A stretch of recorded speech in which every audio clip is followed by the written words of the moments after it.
was busy before, and I learned how to make my life going from busy to intentionally full with purpose. When you're coming up with criteria for do, delegate, delete, how do you decide?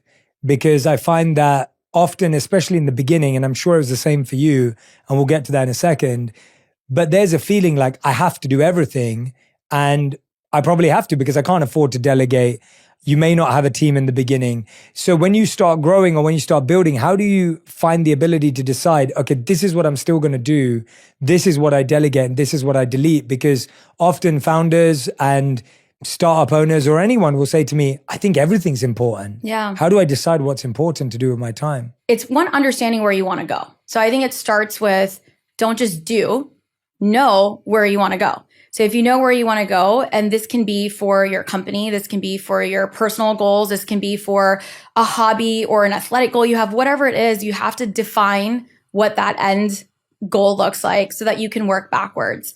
And I think that is an important part of even in business, especially as startups, you want to do all the things, but you just can't. So it's really deciding what are the three things. And I'm a huge believer in this, in the rule of three for everything. I can't remember more than three things. Like everything is about threes for me. And so it's three goals for, let's say it's for the quarter, for the year. How do we work backwards? That's the goal. And then everything else is a delete. It's a no. And every day I look and I plan my needle movers. Is like in business is, a very common term, but it's not just about getting everything done. It's what are the three most important things that I'm going to get done that are going to be towards the goals that are going to get me there.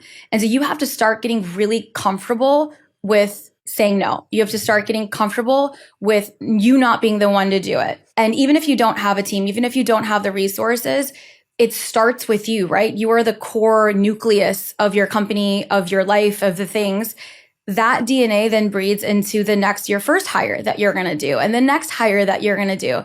And the job of a CEO is helping everyone prioritize. Mm-hmm. Like that's my job every day. My job is not to do the rowing. So I think about, in rowing club or like the coxswain that's at the front of the boat, his or her job is not actually to row. It's to give direction, to cheer everyone on, to make sure that we're going in the right direction.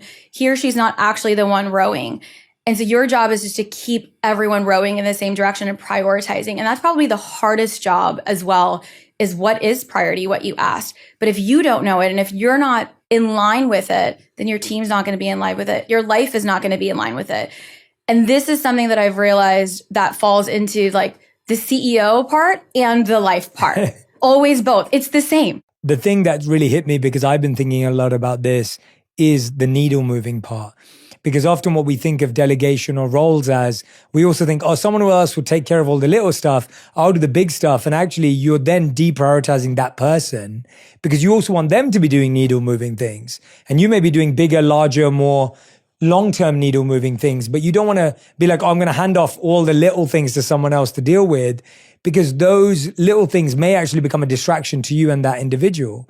So anyway, I want to go back to when you start thinking about building this $1 billion empire. And did you know the day you started Stacks that you wanted it to be $1 billion business? I didn't know I could go build $1 million business, let alone $1 billion one. I love hearing that. That's great. I had no idea. I was 26 years old, no money in my bank account. I was working for a financial services company. I was the first person in my family to graduate college. I grew up in the most incredible household. I was getting my MBA without even knowing it. So my parents were immigrants. They came from Karachi, Pakistan. I was born in Chicago, so I was first generation here. We moved to Texas. I went to 10 different schools in 12 years, which is an insane part of my story. But it was the pursuit of the American dream. And for my parents, it was about allowing us an opportunity to be anything we wanted to be, to get an education. That is 100% every Indian, Pakistani culture. Like education is so important. So I was a really great student. I'm the firstborn, eldest daughter, all the things.